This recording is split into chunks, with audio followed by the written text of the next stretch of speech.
You are not a citizen of a stable country. You are living inside a system that is slowly decaying from within, and no one is coming to save you. The U.S. government is spending $870 billion a year just on interest payments, more than the budgets for defense, Medicare, or education. Over 50 million Americans are struggling to cover food and rent by the end of the month. 1 in every 6 adults is skipping meals just to keep the lights on. Crime is rising. Many parts of cities have become deserted. Public trust in the government is now at a historic low, only 16%. And while you're living paycheck to paycheck, Wall Street made $210 billion last quarter, betting against your future. This is not a prediction, it's reality. The collapse isn't coming, it's already begun. Let's talk about the people you don't usually hear from.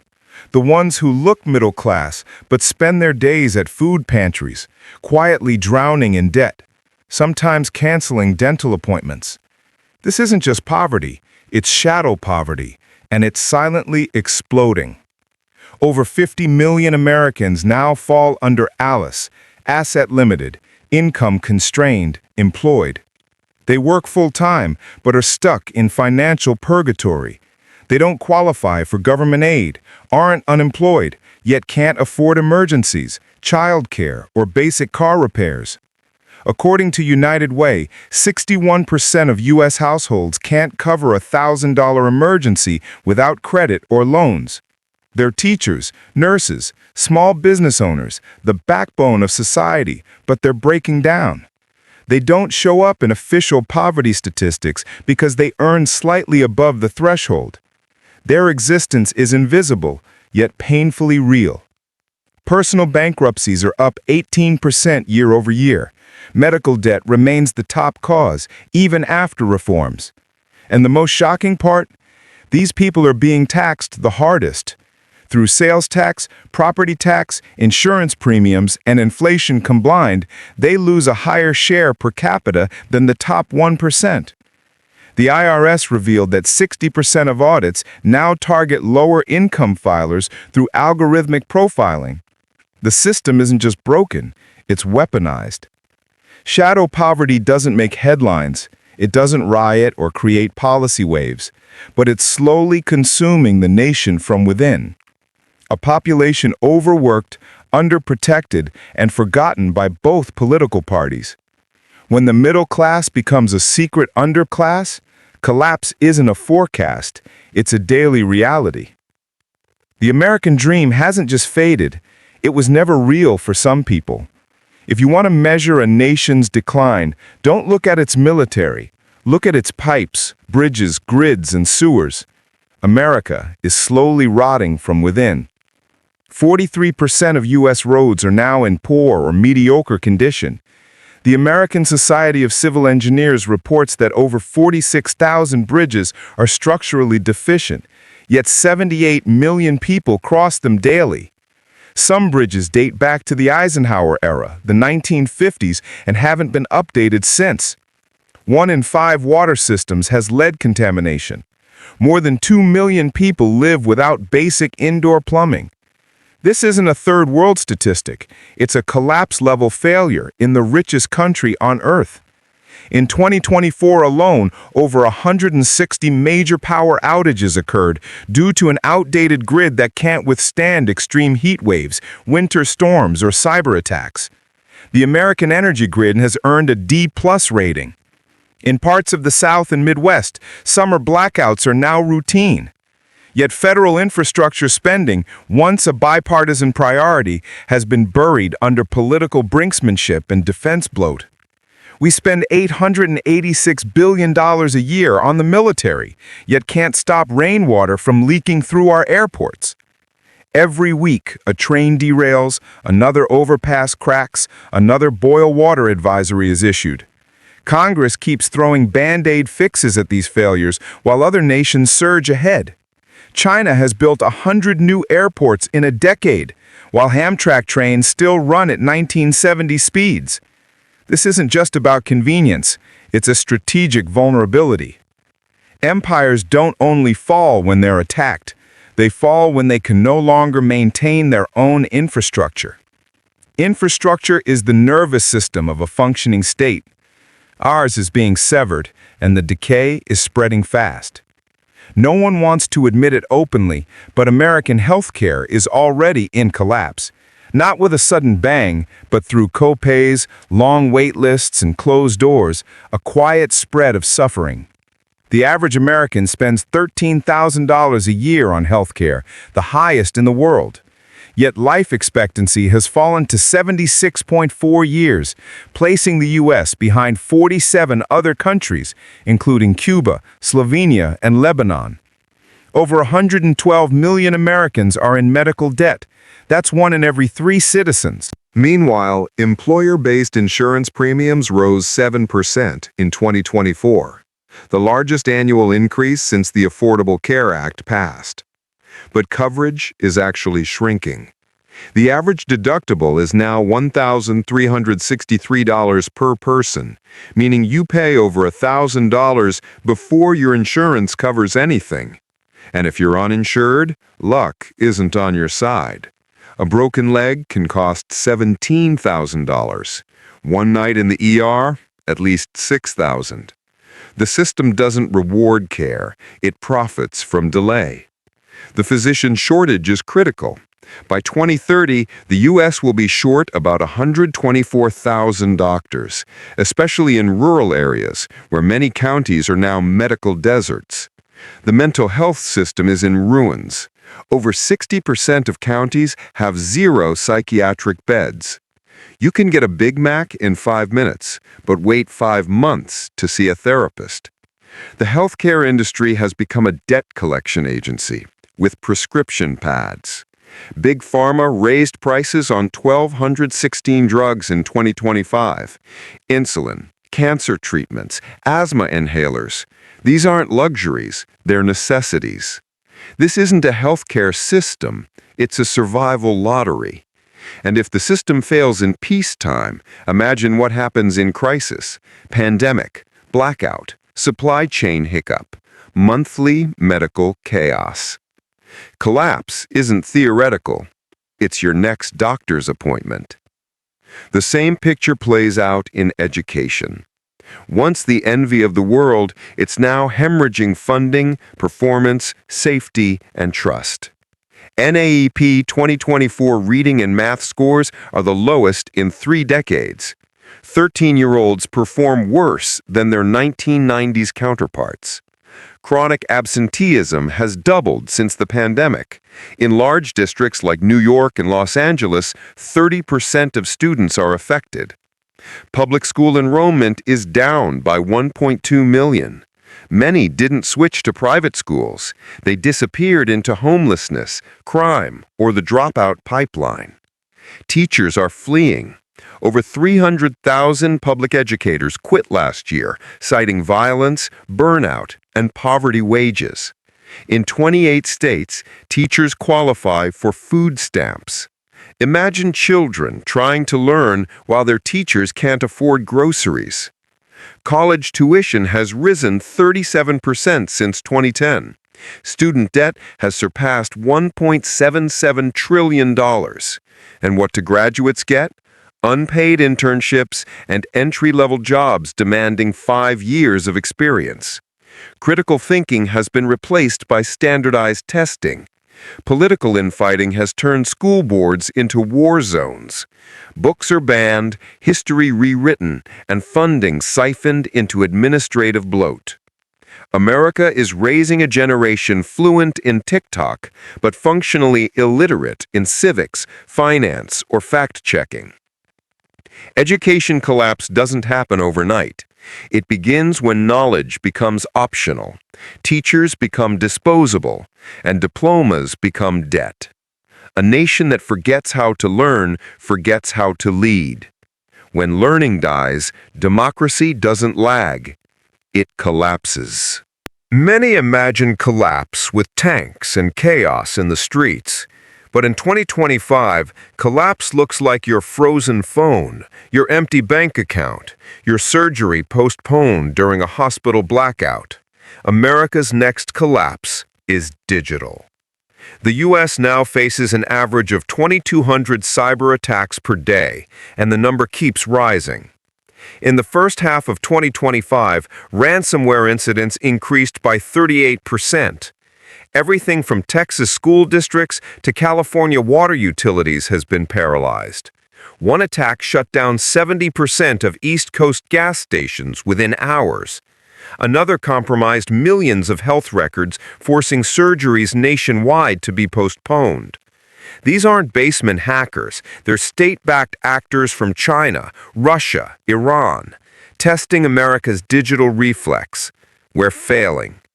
The cybersecurity budget for civilian infrastructure in 2025 is $13 billion, just 2% of total Pentagon spending. Meanwhile, 80% of U.S. critical infrastructure is privately owned, often protected by outdated firewalls and underpaid IT staff. Hospitals, power grids, railways, even nuclear plants, all are internet-connected and vulnerable to a single keystroke.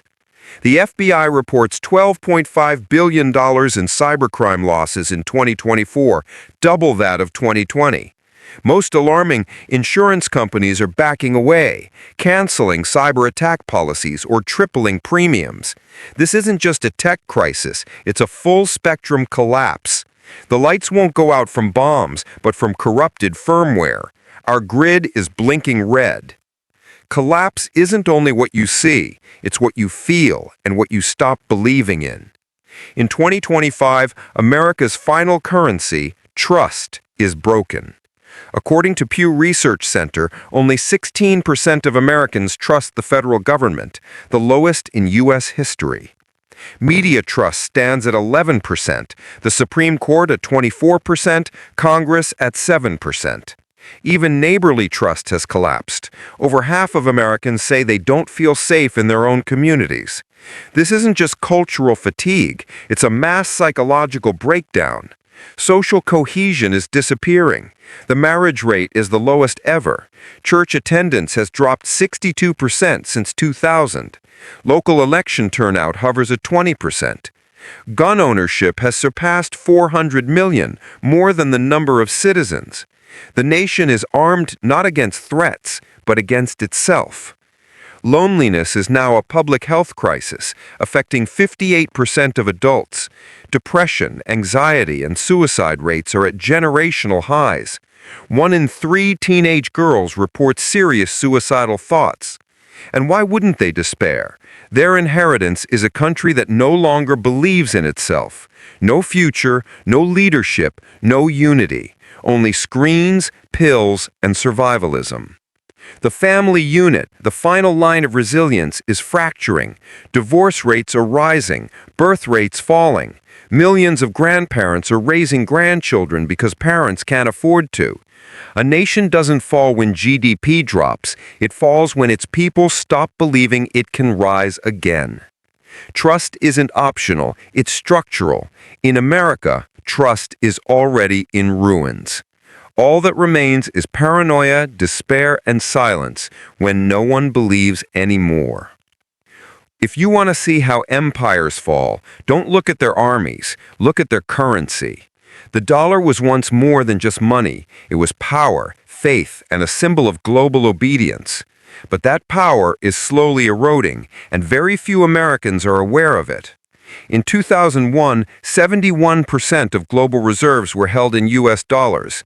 By 2025, that number has dropped to just 54%. The bleeding hasn't stopped.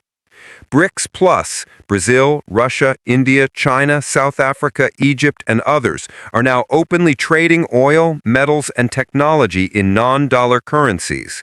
Over 40 countries have applied to join. The IMF warns that fragmentation of the global financial system is accelerating.